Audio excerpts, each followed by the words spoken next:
Hey, fellas, let's go ahead and start this meeting up. Ready? All right, and let's start with a moment of silence, followed by the serenity prayer.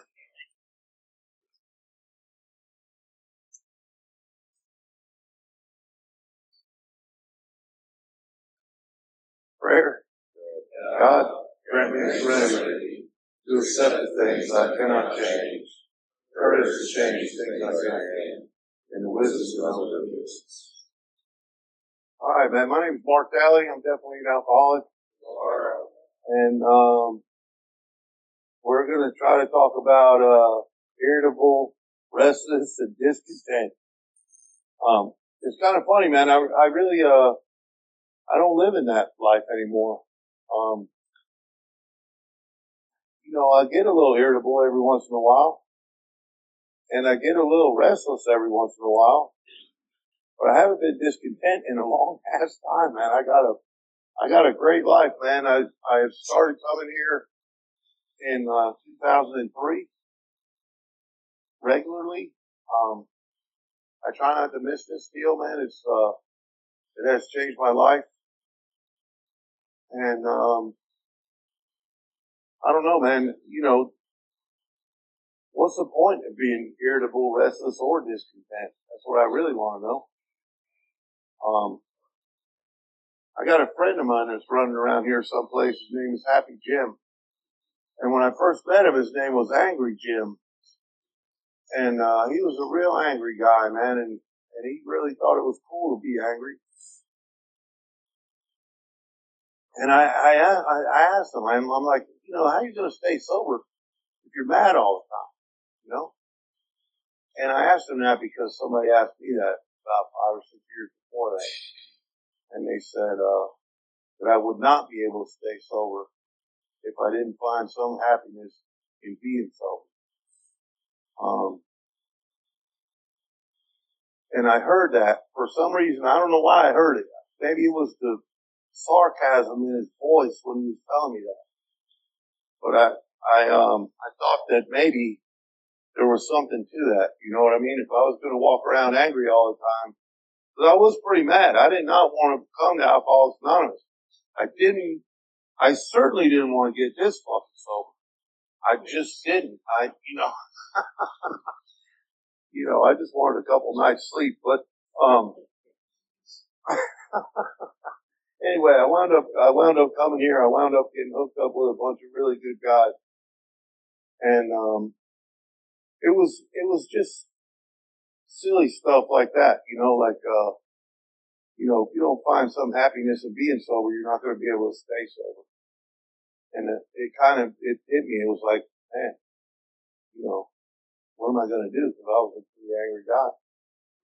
And so, I tried to figure out how to find some happiness, man. And I found it, believe it or not, I found it just by being useful and trying to help the next man. That's where I found all the happiness. That's where I found all the joy in my life. So, I don't know, man. I've been coming around for a minute. I've been sober since, May 30th, 2003. That's a really long time. I never saw that coming. I find myself going to meetings and I'm the old guy in the room, It's kind of weird. It feels strange. But the only thing I know for sure is old Tennessee was right, man. If I'm not going to find some happiness in my sobriety, I'm not going to stay sober. So if you've been walking around here for a long time with a chip on your shoulder, it's a good place to just knock one off right over here. Just get rid of that shit and just let it go and, get happy and be happy. Live a happy, contented life. I don't know. So I'm going to pass this thing. I'm going to pass this magic ball. This thing is magic. I don't know if you guys knew that or not, but if you talk into it, you can get on the radio. Thanks, Mark. My name is David. I'm an alcoholic. Grateful to be sober, and just by the grace of God, My last drink was May 9th of 1999. So here in about 6 weeks, I have 25 years of sobriety, just a day at a time. And it's been a slow process for me. You know, I tell people a lot that I ain't right. And that's why I'm here, you know, cause I'm not right. I'm not as wrong as I used to be quite as often. And I don't stay there as long. I've gotten some tools, you know, but sobriety is a journey. And,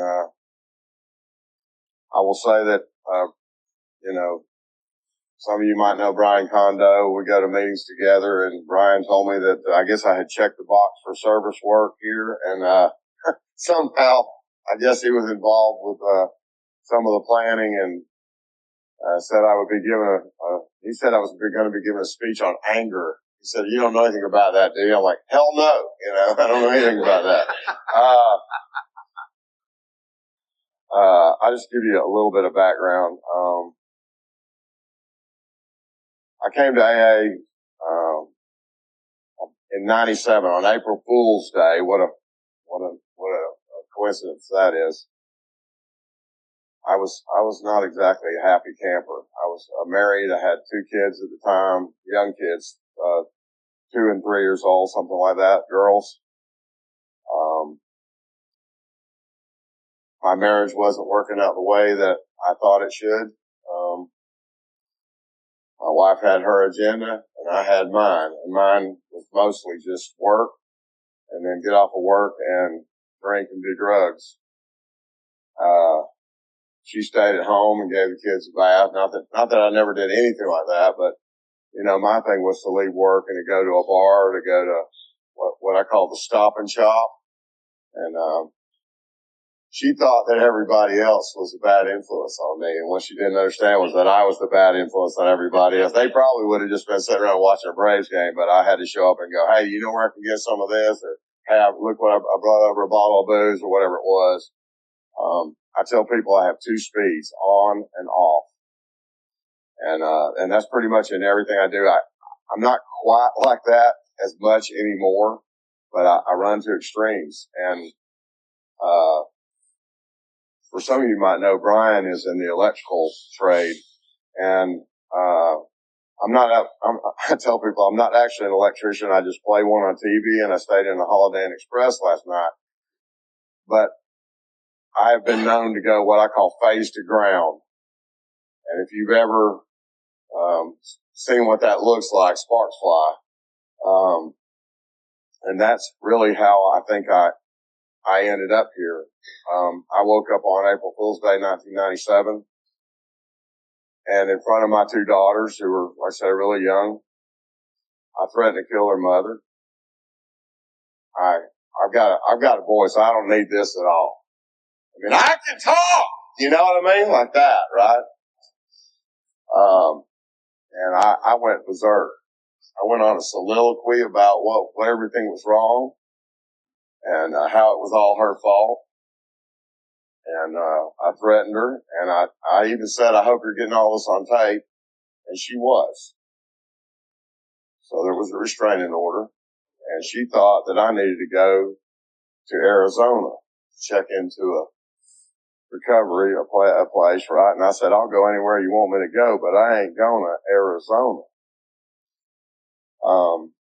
And they couldn't really send me to Arizona because they hadn't done an intake. Nobody had done an evaluation on me. So, but the judge did agree that maybe I needed to go someplace. So they gave me a list of, local, therapeutic facilities, and I chose the most convenient one. And a guy named OBO, New York City, or New York, upstate New York, he picked up the phone, and I'll try to keep it short. But that guy ended up being my sponsor, and I went through his outpatient treatment program. And you know, that guy was my sponsor for 18 years, and I did get sober, but, and I actually got back together with my wife, after the restraining order. In fact, we couldn't even complete the restraining order. We're like a couple of magnets, it's like a chemical imbalance, like trying to stop a freight train. And we were already back together before, the restraining order was up.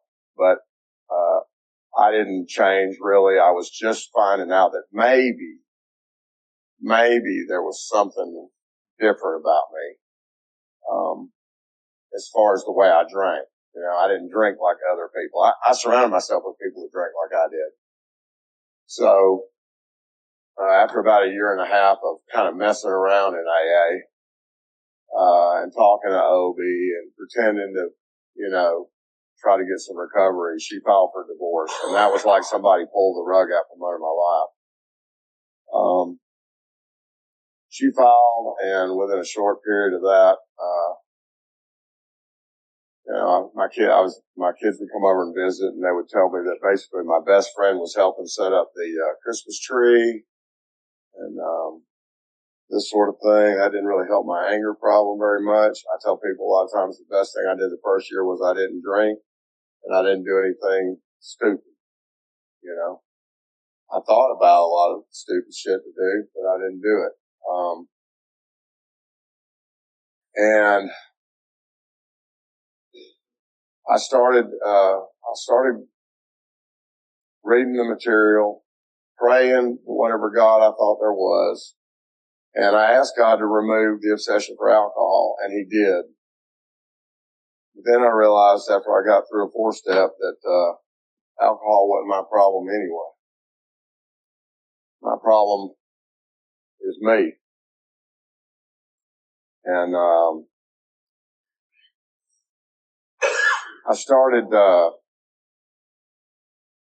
I remember being maybe, probably 5 or 6 years sober. And I read something in the 12 and 12 that said, that humility is the foundation principle of each of AA's 12 steps. And I said, well, how is that? Well, how are you going to be humble and tell the truth? I got to be humble to tell the truth, to admit who I am. AA was the first time I looked at a mirror. I was busy taking her inventory, your inventory. I never looked at my own part in things. And for all I know, I couldn't figure out where I had a part in things, It was all about everybody was doing, somebody mentioned it earlier in one of those sessions, everybody was doing stuff to me, and that was making me angry. And things weren't going the way I wanted them to go. And, about that same time, restless, I couldn't be at peace. I always had to be going somewhere, doing something. Even in sobriety, it was like, what was the next thing I was going to do? I couldn't just spend the day at home, cutting grass or cleaning house, by myself especially. And I remember that from when I was still drinking. I remember one time being on Lake Lanier with some friends, and we were all drinking. And then I had to leave for a couple of days, and somebody was graduating college. And I said, well, I'll be back in a couple of days. When I came back, they were all gone, but I drug a boat back up there with me. And I'm like, what the hell am I going to do on the lake by myself for a full day? I had no skills like how to deal with life. I felt like I always had to have somebody or something around. Just a lot of anxiety.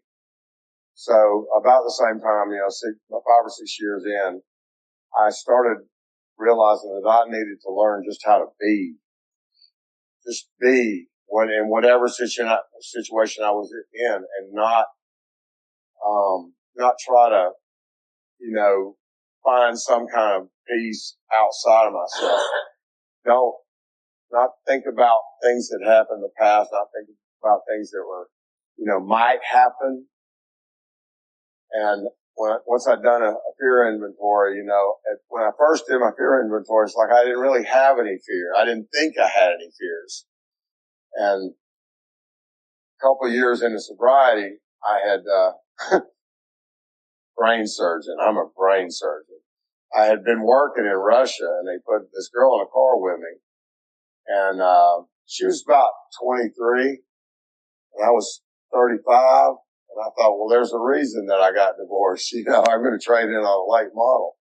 Well, long story short, we got to end up getting married, and we're sitting in Walmart at the checkout counter, and we're right there at the National Enquirer and the gum and all that and the belts right there. And this lady, my wife and I are standing there. It's my second wife.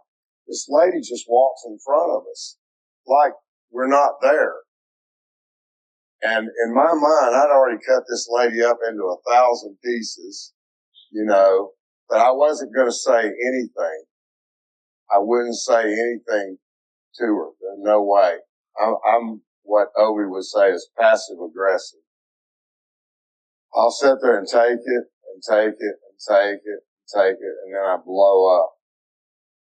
My wife, who was about 115 pounds soaking wet, she just taps the lady on the shoulder and she says, "Excuse me, man. We were standing here to check out, just waiting on the lady who's paying, and you just stepped in front of us." "Oh, I'm sorry, I didn't see you." See, that never would have occurred to me. Actually, it might have occurred to me, but I had a fear behind it. And the fear was that if that lady said, "Well, man, and then boo-boo," you know, or whatever, you know, well, so what? Then we're going to have a problem because I'm going to go from passive to aggressive. And I've struggled with that throughout my sobriety, you know. I have. I'll just be honest. I don't think I'm ever going to be right. I'm much better since I got sober at being able to be at rest where I am, but there's still anxiety. I don't know when it started exactly. I hit a truck with a motorcycle in 92, December 18th of 92. And I think for me that something happened right there because that's when it seemed like my life I started going down this path of being irritable, being angry. I read the definition of irritable for it came up here, and basically it's easily excited to anger, you know. And I was thinking about it. A lot of times I'm irritated because I think everybody else ought to follow the rules, but I have no control over that, you know. I'm driving. It's all based in fear. A lot of things. I had no idea that I was scared of things. If I'm in traffic and somebody cuts me off, the reason I get angry is because I'm scared, because that person scared me. I've been on a motorcycle in a left turn lane, you know, what I call a suicide lane, and I'm about to make a left turn and somebody whips out of some place and they're coming right at me and I got a passenger on the back and I want to just choke the living, you know what, out of somebody. Wake up, you know. The problem is that sometimes I'm that guy who makes a mistake, you know. And when I first came to AA, actually in college I had a thing. It was a can of Glade air freshener, and I had taken masking tape, and I drew a skull and crossbones on it, and then I wrote "instant death" because I thought I ought to be able to spray people and just get rid of them because they were that stupid. Then I come to AA and I find out that my best thinking got me here. That's how smart I am. And in fact, a lot of times if I pick up a chip, and Kondo and I it's not really an argument about this, but there's a part in 12 and 12 where it says it's by circumstance rather than virtue that we're driven to AA and have acquired the rudiments of faith, basically, right? It's not any virtue on my part that I'm here. I'm here because I don't know how to live life. And I'm a slow learner. I was the last guy to find out that Santa Claus wasn't real, you know. I just wanted to believe, I want to live in a fantasy world. But I would encourage anybody that has problems with being restless, irritable, easily angered. You know, I tried the whole thing with counting to 10. The problem is I have a switch, and it's that phase to ground switch. And and I don't know what triggers it. You know, I've been on antidepressants in sobriety. I've tried this. I've tried that. The best thing I've found to calm me down and to keep me at ease and to make me less irritable is my higher power. You know, if I start my day with God and I admit to Him that I'm an alcoholic and I turn my will over to Him in the morning, I say, God, whatever it is you got for me, you know, whatever it is you need me to do, just give me a clear vision of that. And of course, sometimes I have to check that with somebody because I'm one of these guys that might decide that God told me to do something that maybe He didn't really tell me to do. If I'll start my day with God, then my day goes a lot better, and I'm much more at rest. I'm much less irritable. Not that I'm always irritable, you know. It's just I have these episodes, if you want to call it that. Discontent. I'm discontent with myself. I'm probably my own worst critic, you know. And that wasn't that way before I came to AA. Now I feel like I never live up to, you know, I always want to measure my progress against somebody else. And I can look at somebody that's got, you know, 3 months. I can get something out of somebody that has 3 months. And I can get somebody out of somebody that has 50 years.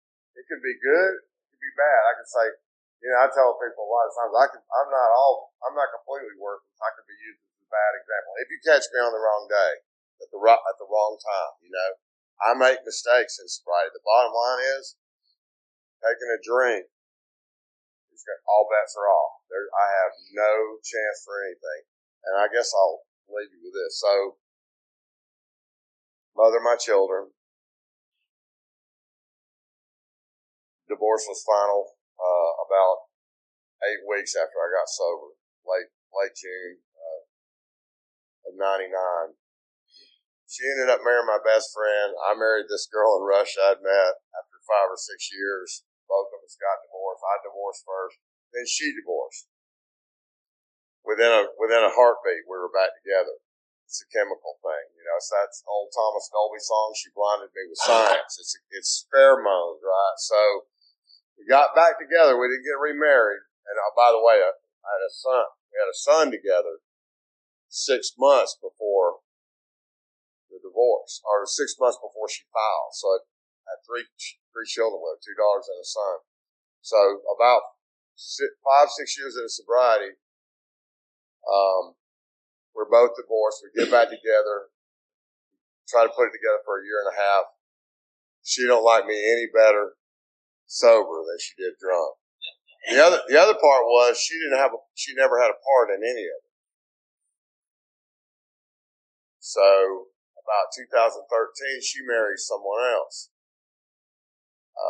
Shortly after they get married, things fall apart. She goes to a girl that was roofing a building, like her office building. The girl said she'd been on a roof since she was 5 years old with her dad.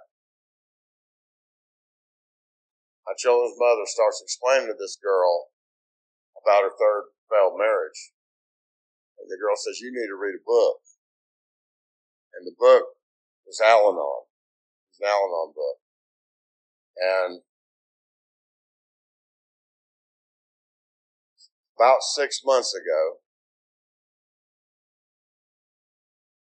my wife, the children, my mother, and I, for some reason, after seeing other people and all this, you know, after all these years, nearly 25 years, we're back together. We're not living in the same house. Our children are grown. And she asked me about 6 months ago, she said, what happened to the angry man? She said that book changed her life, by the way, because she realized that she had alcoholism too. And I gave that to her. But she asked me, you know, where's the angry man? I said, I put him through a macerator. I had a funeral pyre, threw his ass in there, put him in in an urn and shot his ass into space. But I warned her. I said, look, he can come back to Earth anytime. He can come back to Earth anytime. I've got a sponsor now who's telling me that the main thing I need to remember is that I don't behave that way around her anymore. And so far, I've been really good at that, and I'm focused a lot more on God and what the gift that God's given me. So that's kind of my thing about restless, irritable, and discontent. I would just encourage you to let it go, because I've wasted a lot of time, even in sobriety, trying to control things that are beyond my control and fearing things that never come true, things that never happen, living in the future, thinking about the past. That stuff will get you angry. All I can do is the best I can do today. So that's all I got. I guess we're supposed to open it up and toss it around. You got something you want to say? Here you go. You're supposed to throw it. Thank you. Yeah, my name's Damon. I am an alcoholic. Hey, Damon. I think you just outed Santa Claus's anonymity, but I don't know. I was on vacation and Thanksgiving, and I was reading The Spirituality of Imperfection by Kurtz. I don't know if anybody else has read it. And I realized that you can't have imperfection if you don't have some definition of perfection. And then I realized, well, wait a minute. How do I know what the definition of perfection is? How do I know it's a perfect definition of perfection? And how do I get restless, irritable, and discontented if I don't have some sort of an idea of perfection? It's all kind of rooted in that. And I came up with this idea it's called perfectionlessness. And the idea is, it really taps into tradition too, which is not everyone in here has a different kind of definition of perfection, but collectively something emerges from the group conscience. And I call it that instead of looking for perfection, I think what it is just to get a consensus of improvement. I've been married for 44 years, and by the way, I've learned that winning arguments is way overrated, but it is this something that emerges when we start sharing together, that it's better than either one of us would have chosen. Just want to throw that idea about perfectionlessness. I think the only perfect definition of perfection is you are perfectly you at this moment. And this moment is perfectly this moment. There's never been a moment more perfectly this moment. And that's the only one I know of. And so all I can really do is in any group of people is just find a consensus of improvement. Because if I'm restless, irritable, and discontent, I haven't ever had it in my life where there wasn't some sort of standard I was trying to hold myself up to or somebody else around me. I really want to make a difference in my life and in God's life and also in another person's life if I ever wanted to sponsor somebody. And I don't want to lead them astray or lead them the wrong path. So I'm really getting educated in this and learn how to live this life all the way through, clean and sober, spiritually and subconscious too. But I know I have a lot of character defects in my life, resentment against a lot of people. But today I don't want to try to hold them against myself or anybody, what they say to me. I just want to stay within the boundaries of 12 steps, and I don't know if it's a lot of humility that I have to go through again to get where I need to be, or it's all depends on the alignment or what it is. Whatever God is trying to tell me, I just want to hear something from somebody else if they're going through something similar to that. Because to me, I felt that I was doing what I was supposed to do because everything He gave me, I've been following the guidelines. The most important thing that I missed out on is going to my home group, where I used to go every day when I first started going to that program, and now I wind up going every Saturday. But I have to stay in contact with my sponsor, and then we talk a lot about where I'm at and what I'm doing. And talk to a lot of guys that's in the fellowship. And I'm still asking God, what am I doing wrong? Let me know, so because I don't want to go back the same way I just came back in. I'm Jordan. I'm an alcoholic. Yeah, I definitely, gravitated towards this particular topic. It's funny that the happiest I ever am is when I'm not thinking if I'm happy or not. Like the happiest I ever am is when I'm not paying attention. So that really threw me off there.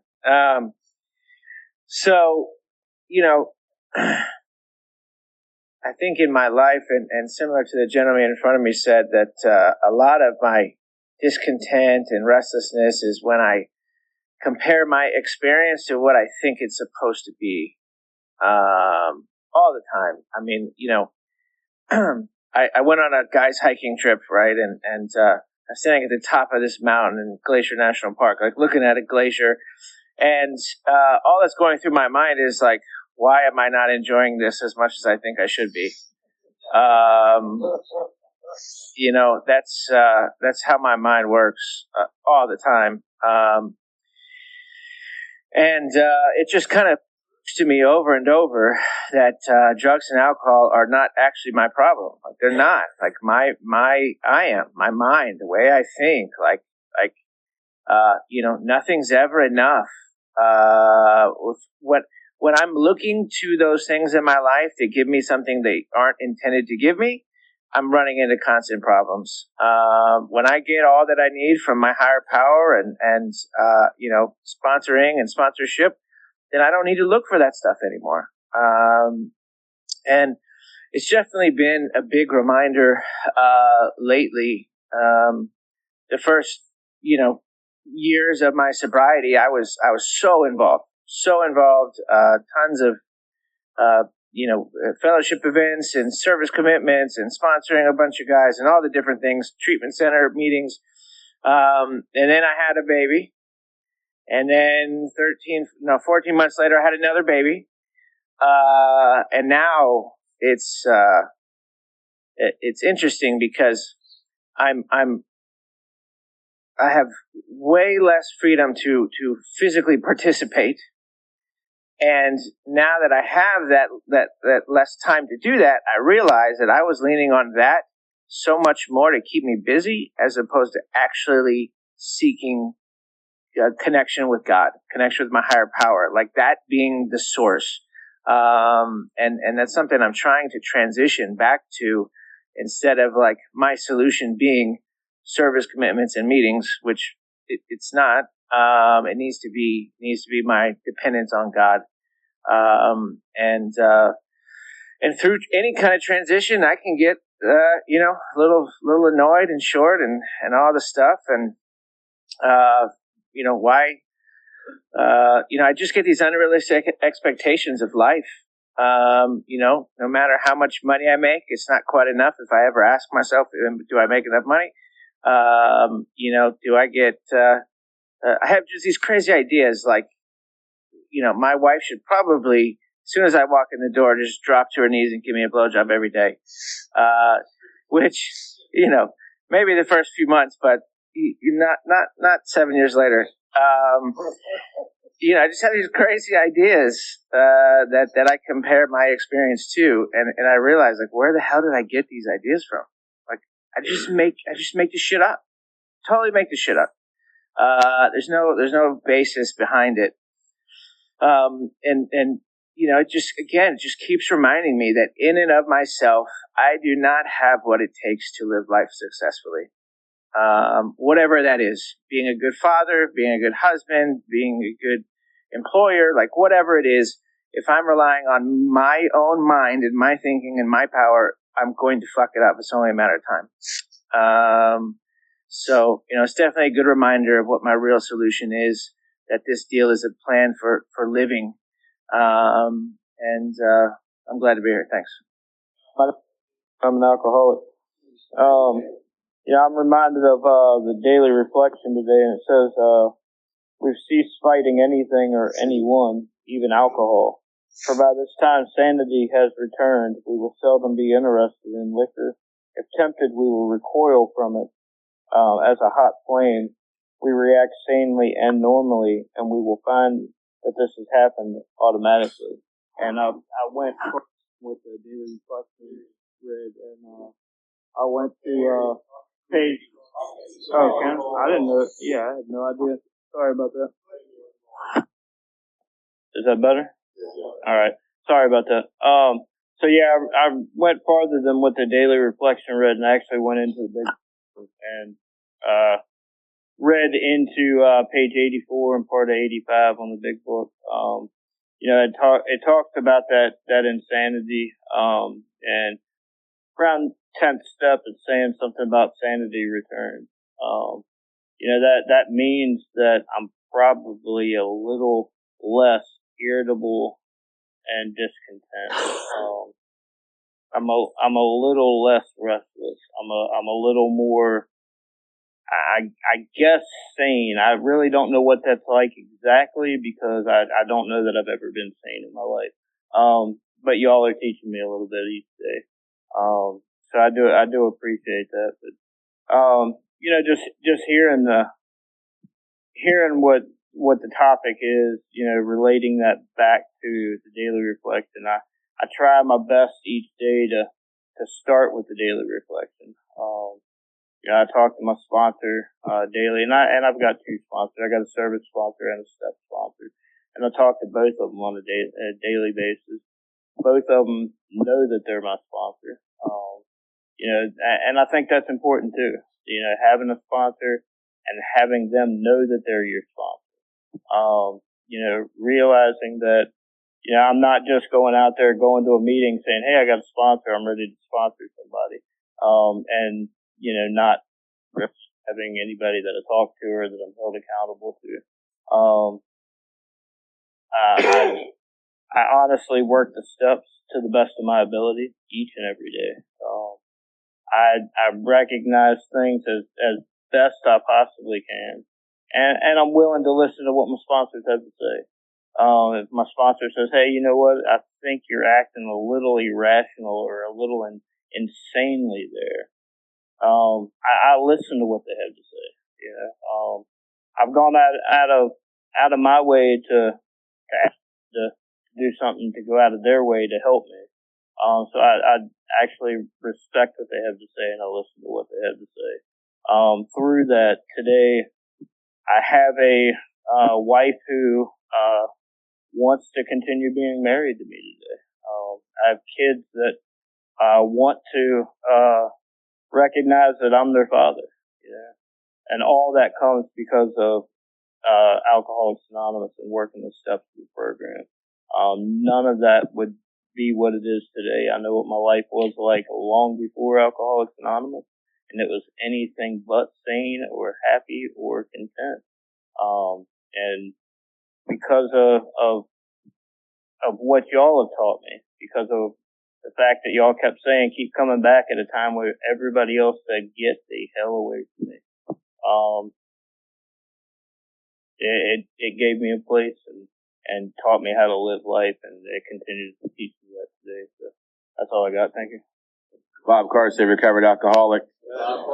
And I tell you, I've been sober a long time, and you think after a while, you figure, why can't you just be an asshole during the day? I'm not drinking anymore. Why do people have to bugging me? And I learned that I have suffer from a disease that might eventually kill me if I don't take care of it on a regular basis. I wake up every morning dealing with untreated alcoholism every day, and I have to treat it. Like a diabetic has to treat their stuff. So I've been sober almost 39 years, and I've been an asshole probably most of that time. Not really. I've been irritable, discontented. I'm pretty happy with my life right now. I got a really good job. I got a pay raise twice this year already. I have a nice cars, truck. My house is being paid off. If you look at all the tangibles, I'm pretty happy. The next year I get to retire if I choose to do so. That's what I plan on doing. But daily things, in the book it talks about, I am unable to maintain effective relationships with other people. And that's where irritability comes into play with my life. Not contentness with who I am and where I'm at in life or how sober I am, what I'm doing in AA, because I know how to stay sober. I have a home group. I got sponsees. I have commitments. I do the deal. But walking outside of an AA meeting, going down the street is where I have the most trouble. At work is the biggest issue. Because you know what? Like you said, I love to be right. My instinct, initiate in any statement, any conversation, anything is I'm right, you're wrong. Automatically. It's instinctive. I've learned a very valuable lesson. Keep your freaking mouth shut. You know, because over the years, I used a weapon called sarcasm. A really effective tool. It'll cut people to ribbons in a knife fight. I don't need a big heavy hammer. You know, I used to have really bad anger problems, severe like you had. You know, rageaholic takes about 4 seconds. I remember I was working at a 7-Eleven years ago, 12 years sober, and I got pissed off and threw a milk crate down the whole length of the store. That's what an alcoholic does when they're sober without treated any of the behaviors at 6 and 7 step. So what I learned is some valuable lessons. And we can talk about the problem all day long. Yeah, we're probably, people right now are probably irritated with me talking right now. Right? But what do we do about it? I can throw the ball to somebody else, or I learned a valuable lesson. The 10-step, it doesn't work for me at nighttime. I can't wait till 11 o'clock at night to talk about my 10-step. I have to do a spot check on a daily basis. Whether I call somebody, my sponsor, or somebody, the home group is the most important, valuable lesson I've ever had with dealing with this crap. You know, because they'll know you. They'll know what's going on in your life if you stick close to them and talk to them about stuff. But I've learned a valuable lesson. I can actually take a look at myself now and say, you get a little upset, Bob. People will let you know around you if people start walking away from you when you're talking to them, there's a clear sign that you're getting upset, right? My tone of voice, my bosses, I've had the same boss for 24 years. I work in the medical field. Not always easy to deal with other people in the medical field, especially my patients. I've learned to keep my tone moderate. I've learned to shut down the sarcasm a little time. You know why? I'm sick and tired of being an asshole. Right? So when you have behavior, if you're irritable, discontent, or whatever, and you're still sober and you know how to stay sober, when you get sick and tired of those behaviors, you'll change them. That's what I've learned. You'll change those things because I want to be happy. I want to be content. I want to go to bed at night with a clear conscience. And most of the time I do that. Very seldom do I go to bed knowing I screwed up and have to make an amends to somebody the next day. Usually I've taken care of it right away. You know, right now I'm in a unique situation. I have a coworker's out for 6 weeks on leave. She has some surgery, and the person filling in for her, it's challenging, to say the least, because she's not nearly as competent as the girl she's replacing right now. And I have to really watch my freaking mouth around her. She made a mistake the other day. We have to do consent forms every patient. We had done the consent form last week, but she wanted us to redo the consent form because she couldn't find it in the computer. Okay, I printed it out for her and showed her where it was at. Politely. Left it alone. That's all I got to do. So I'm here for the long haul. I don't ever want to drink again, but I also want to be serene and happy along the way too. You know, that's the whole bottom line. I want the full package deal of recovery because I can stay sober as long as I want to. Just fucking watch me. But I'd rather say, just watch me. People want to, if you want to know how you're dealing with life, go to your home group and sit there for a while and see if anybody asks you how you're doing. If you just sit there and don't say nothing for like a half hour and see who asks you how you're doing. You'll know if you're a really good member of a home group by that time. Who wants to talk now? I'm tired. Assume an alcoholic. I'm going to say something contrarian. I'm 57 years old. I didn't pick up the drink till I was 49. However, I am convinced that it was destined to happen. I feel that I probably lived my life with all of the character defects and the self-centeredness of an alcoholic. I can remember at a very young age having to write down, where do you see yourself in 5 years? But my head didn't understand that that's a goal. It turned it into an expectation at a very, very young age. I'm talking 14, 15 years. And I ran with that idea for all of my life. That anything that I thought should happen was expected to happen, and it had to be the world according to Sue. And of course, it never, if ever, worked out that way. So I was always disappointed, always discontent, found myself in positions of, always going for that next job, that next promotion. And that job or that promotion that seemed like the bee's knees a year ago, as soon as I got it, it wasn't good enough. And then that started to translate into everything else. The house is not good enough. Car is not good enough. My clothes are not good enough. My wife is not good enough. And I ran my whole life on not good enough till I'd pretty much driven everything out of it. I got exactly what I worked for. And then I turned to the one thing that was always good enough. That was the cup. That's where I was for the last 8 years. In that cup, because it was the only thing that ever felt good. Oliver Alcoholic. I was thinking about the restless, irritable discontent, and I think that kind of came in phases for me. Like at different parts of my recovery, there was a different main contender for my attention. Like immediately sober, it was definitely discontent. But like I worked the steps and get involved, and then it wasn't really discontent anymore. It was like restlessness, right? What to do. And then like you stay sober, you keep doing the stuff that got you not to be discontent anymore. And then you're headed in a direction and your life gets busy. So now it's not restless. I'm not really discontent and I'm not really restless. And I would have told you I'm not very irritable. I'm just quickly angered. Wasn't that the definition? Quickly driven. Now, I wouldn't characterize myself as irritable, but I'm quickly excited to anger, and no doubt about that, right? And it's like, why is that? And when I look at my life and what causes that, it's not really the big things. It's not really the big things. Like I got a text message today when I was here,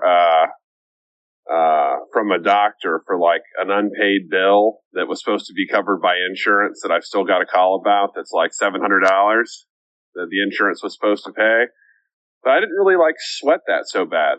I was like, it'll get covered or okay. I kind of can instantly recognize that that's out of my hands. Like I only have so much sway over an insurance company and their reimbursement rates. Like I realize that's not Oliver's forte, but let's see, what time I'm able to get something done.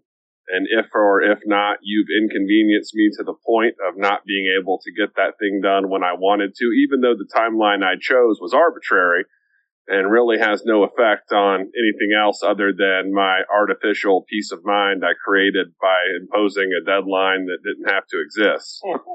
Right? And I don't know why I do that, but it's like I'll subconsciously like dangle these carrots in front of myself for like little dopamine hits. Well, if you do that by 9 a.m., you'll feel good. You will have done it by the time you wanted to do it by, on your own terms and on your own. And then if you get this done like this or that, and it's just, but it's not like I really consciously plan it out like, oh yeah, your happiness is tied to, her unloading the dishwasher that night or whatever, it's not, but it's just kind of like, I don't see it, but I kind of subconsciously plan it. And then here's the fun part is that, I have subconscious expectations of everyone else. And what's cool about that is I never communicate them to you. I just hold you to that standard like you're supposed to be a member of like the Psychic Friends Network and know what you're supposed to do. Like, it's and it's just, it's so petty and it comes up with the small things. And I guess over time, my ability to see my pettiness and how just insanely trivial and like taskmaster-ish I can be, and like slave driving or what, just all these horrible, pointless, controlling things that don't really affect any outcome other than, I guess, me proving to myself I'm in control of my life, maybe, I guess is what I'm trying to prove by You know, I can move a pile of shit from over here. I can move it over there. And watch me do it. And then you interrupt me doing it and I freak out. And it was just a pile of shit. It didn't matter. I can see that I can see the pointlessness of it more and more. And I do try and improve. And, you know, simple prayer I've been using is just God help. You know the defect I'm talking about. And someone taught me a prayer. It's kind of a good one to remind me of just how sick and twisted I am is, God help me want what I have. And it's like, ouch. You have to say that one. It's kind of like I'm admitting that I'm an ungrateful piece of shit right off the bat. And I am, like, I get something and for a moment I'm grateful. And then like 2 weeks later, it's like I did it all on my own. No one helps. It's mine. I've always had it. And I don't plan to like have that perspective on things. It just kind of happens. I kind of arrive at it. And I have to stay grounded. Like that's where my mind will take me unless I'm, really doing this thing. And for me, the ultimate safeguard for me against getting overwhelmed with all this irritability in my life is to work with the new guys, to take the phone calls. I'm never more spiritually connected than after reading the big book with someone else for an hour and I'm leaving and riding home. And I know obviously that I can't do that all the time every day, but when I'm doing that and the more I'm involved in that, the less I tend to get involved in those little petty things to drive myself crazy with. Anyway, that's all I got. My name's Josh. I'm an alcoholic. I'm grateful to be here, alive and sober. Thanks for your shares, guys, and what shared around the room. Just like a couple things that have been running through my mind. I like what you said, Damon, like with the perfectionlessness, like it's actually, I think, a blessing. Like this whole idea of like fear being this thing. This old timer that I know always talks about how fear is actually not a curse or anything bad. It's a blessing because it shows me how far away I am from God. Right? And it's like this whole restless, irritable, and discontented thing can actually be a blessing because that means that I've experienced peace, right? I know I have a barometer now for where my life is, right? And I can take action, the same actions that were taught to me in the big book. And even then, sometimes, I mean, there's been seasons where I'm doing all the things, but that ick is still on me, right? And it makes me think about the third step to some extent where it's like, I try and fight that stuff with all my might, right? And has anybody ever chopped wood before? Like when I think about the third step in general, like some of these things, it makes me think about chopping wood. And it's like the first time I ever tried to chop wood, I picked up that axe. I'm a pretty big guy. I'm going to swing this axe as hard as I can and just chop this wood in half with brute force, right? And what happens? Well, I swing as hard as I can. I miss my mark. The axe doesn't do its work. I'm burning up energy foolishly. And then someone comes over and taps me on the shoulder and they go, no, Josh, this is how you swing the axe. You pick it up, you put it in motion, you let the weight of the axe head do its job. Guess what? It chops correctly. It does its job. I hit my mark and I don't burn up energy foolishly. And it's like, I try and fight these things, even though I'm doing all the things. And if I could just pull back and surrender to the fact that I'm a human, I'm a spiritual being having a really human experience, and life is going to change, circumstances are going to happen, as long as I keep seeking during that process, right? And keep doing the things, going to meetings, sponsoring guys, reading the book, praying, like this too shall pass. There's been seasons in that, and there's like a couple different experiences that I've had where it's like, I don't know about you guys, but like when I'm available and I have the time or make the time, the more meetings I'm in, the less chance I have of being restless, irritable, and discontent. Is that just me or am I crazy? No? Okay. I remember being in Hawaii, like in one of the most beautiful places on earth, and normally I'd have a car on these trips, and we didn't have a car, so I was like, okay, we've been here a week. I'm getting to a meeting in Hawaii before we leave. And I remember we were there 8 days. I mean, it's just gorgeous, right? And I was like, all right, I'm going to this noon meeting, this little side beach off the side of the road. And I sat down in this circle with people I don't know, but know, right? Language of the heart. And I sat there and I didn't even realize how restless, irritable, and discontented I was until I sat down in that circle. And it was like I was gasping for air. And it's like, man, when I'm close to you guys, I have a lot less chance of being restless, irritable, and discontented. I feel more connected to my life. I picked up 7 years last Sunday, and it was really cool. It was a really, really experience for me.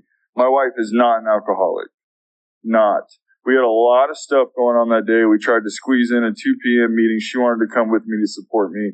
And I could feel that same restlessness, irritability, and discontentment on her. And we went to that meeting. I picked up my chip.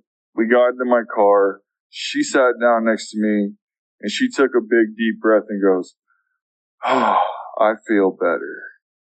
And that was an awesome experience, right? The more I'm with you guys, God is in you guys. God is in those rooms.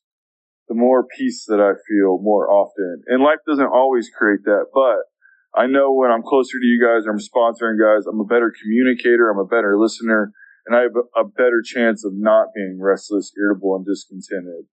So yeah, that's just my 2 cents on that. I'm just grateful to be here. Thank you guys again. Phil, and I'm an alcoholic. And thanks for that last share there. I found a lot to identify with. And, you know, I was trying to think about how I experienced, you know, being restless, irritable, and discontent in this current life that I'm living. And I don't remember the last time I lost my temper. It was probably 30 years ago.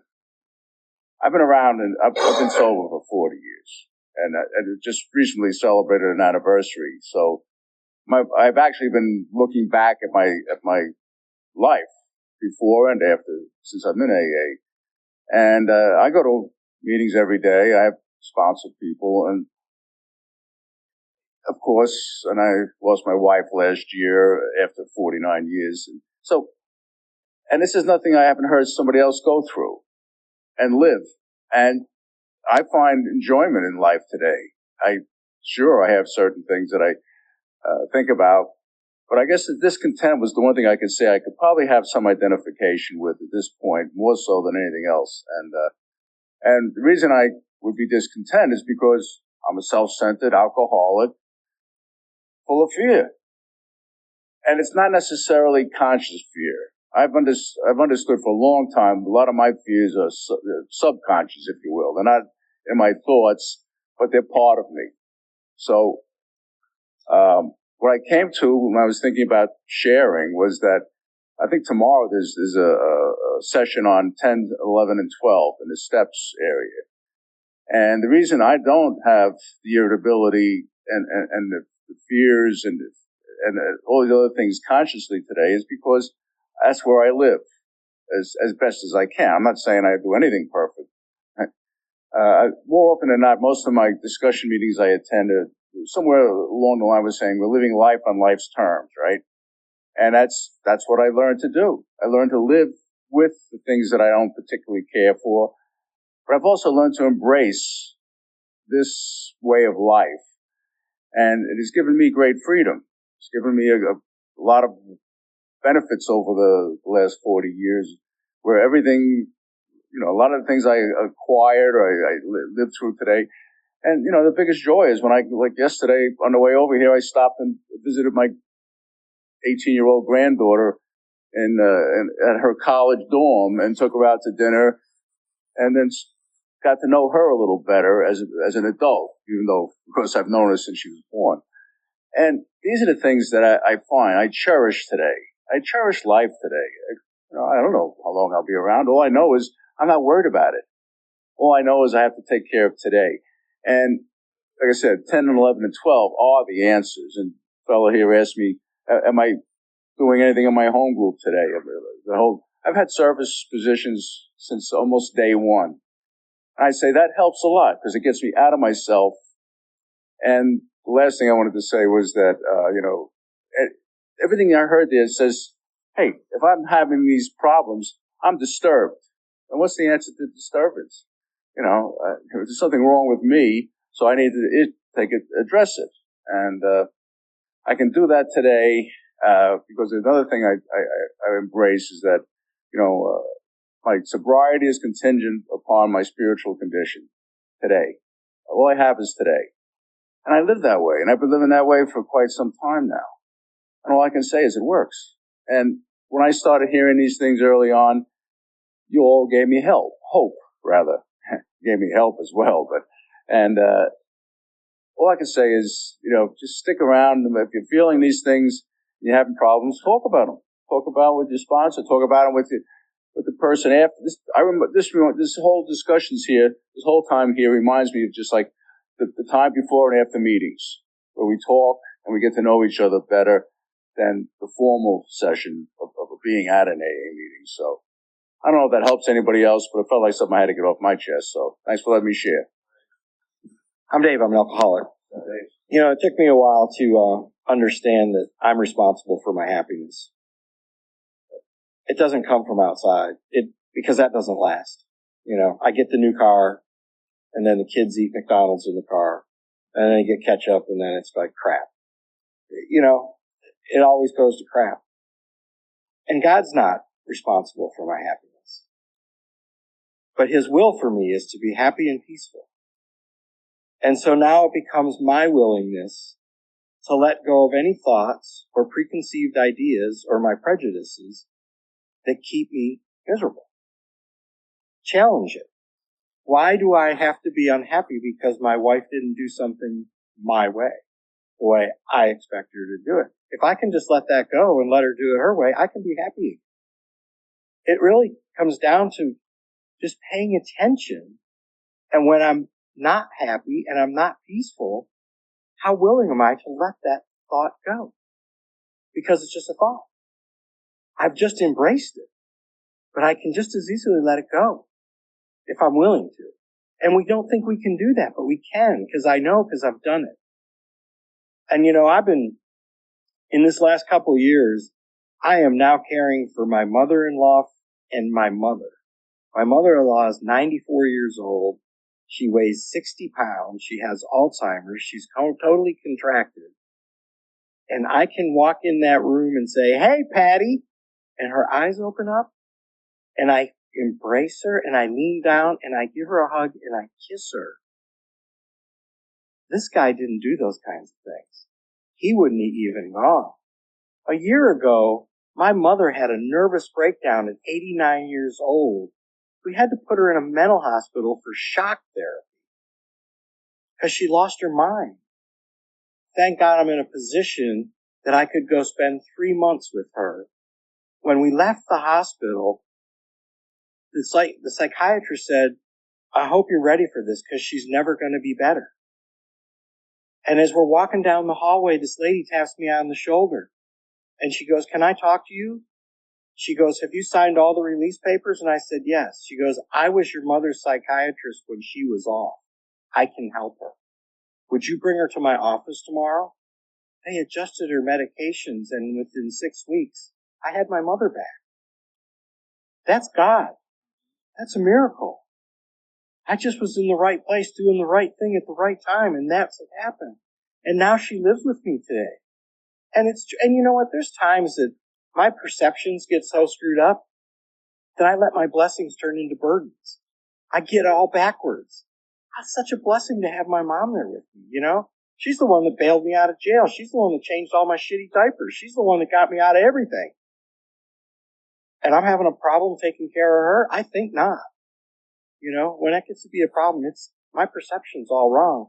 And I got to get straight, But yeah, this outside world crap making me happy, it's going to fail me every time.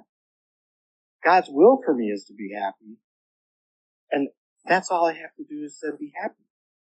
Be peaceful, be the things that I want to be. I didn't think I could do that, but I've tried it. It works. I don't do it perfectly by any means, but it's just little things now. And I'm just like, that's just the ego kicking in saying I can't do this. And I laugh at it. And it just lets it go. So My know it won't break. I'm David. I'm an alcoholic. It's like I'm closer to a fishbowl than I have been in many, many decades. So for me, there's the category of, so number one, expectations. My expectations of people, other people, and my expectations of myself, both are completely out of whack. I expect a lot from me. I probably expect more from other people. I heard this great saying. Somebody's like, I expect, for everybody else, I expect justice, and for myself, I expect mercy. I was like, that's good. I beat myself up on one hand. I can kick my own ass. And then, nobody else could meet my expectations, yet I want mercy, right? It's just this insanity that, that I didn't ask for, right? There's a category of thoughts, like somebody said, what happens in between my ears is for entertainment purposes only. And I thought that was all the wacky stuff, those wacky ideas that I had. And what I've come to realize, it's pretty much everything. Because I don't ask for a lot of the thoughts that pop in my head, like I could do better than my wife, and then when I'm in a good spot, like I can look at those thoughts and go, you're an absolute moron. No, you're absolutely lucky. I mean, like the fact that she's with you is just like, hey, you're an alcohol, you're a recovering alcoholic. Like every man in this auditorium should be thanking their lucky stars. There's a woman on this earth that put up with the shit that we got to deal with in between our heads.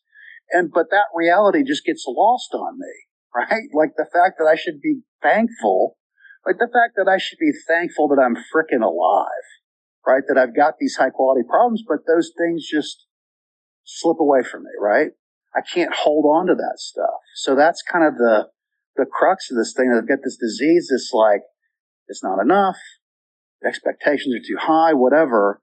And when I can have moments of clarity, I guess, where I go, that's bullshit, or that's bullshit, or that's insane. Why would you think that? And I can poke fun at myself. It's really helpful. But then the other ones are where I'm like, oh, that's why I have justifiable anger. You're talking about your mother being elderly. I'm going through that with my mom, and she's a lot younger. But just I'm like, why am I angry right now with the situation? I'm like, because I'm scared. Because I'm reaching a point with her and she's showing signs of, we had to move her to a place. That's frightening, because that means something. Doesn't mean she's going away tomorrow, but that does mean that that's closer to happening than it was before. And that reality has hit me in the face. And so it's like, it's natural to feel fear. And that leads to anger, right? So I'm like, oh, that's what that is. But what the program gives me is the ability to go, again, it's like the fourth step going through that and the fifth step going through that with my sponsor was, all right, I can point to everybody else and say, all these people did me wrong, whatever. And he's like, well, what was your part in it? Right? Oh, what's my responsibility?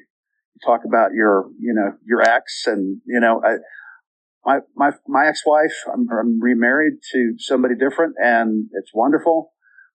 I sing a song in a band by Kenny Chesney and Grace Potter called "You and Tequila." "You and Tequila Make Me Crazy" is like the female, and the tequila. I'm like, it's problem one and problem 1A and 1B, right? And what was my role in that? My role was, I selected her, I chose her, and then when I got sober and started dating after 2 years and started meeting people like my ex, going, wow, she's pushing all the right buttons, and call my sponsor. And he's like, so how does that make you feel? I'm like, yeah, something about my picker is broken and I need help. And all of these things is a process that, we go through where it's just, again, peeling the onion about, good Lord, what is the problem this week? Right? What's the crisis this week? Thank God we've got this framework and a program and people who can kind of help us, kind of guide us through this discovery of what's making us tick, and the serenity prayer that's like, well, this isn't my problem, but this is something I can control, right? This is something I can do because I'm not a victim. The world's not just happening to me all the time. I'm making choices. I'm putting things in action. And then things are coming back to me in reaction, right? So what's my role and how do I make better decisions next time? Or how do I not be an asshole to my mother, right? Or how do I not be an ungrateful husband who should be, you know, it's like, thank God women are not visual creatures, you know? So anyway, just random thoughts very late, but it's, you know, I suffer with the same affliction everybody else has talked about, you know, and it's just the level of expectations and the, you know, self-justifiable anger and all that stuff. And I'm happy for people that don't have to deal with that anymore, but I don't know, maybe I need more meetings, but it just seems like I'm wired that way, and maybe just accepting that and finding a way to release the pressure, like let myself off the hook a little bit, let everybody else off the hook a little bit, is probably the right path for me. Thanks for letting me share. All right, man. So, meeting, you know, you say that, you know what, man, I just had some really good guys in my corner. They told me a long time ago, man. So, I shouldn't be here today, right? I should be in a cage somewhere or dead. So, they told me a long time ago, man, you got nothing coming.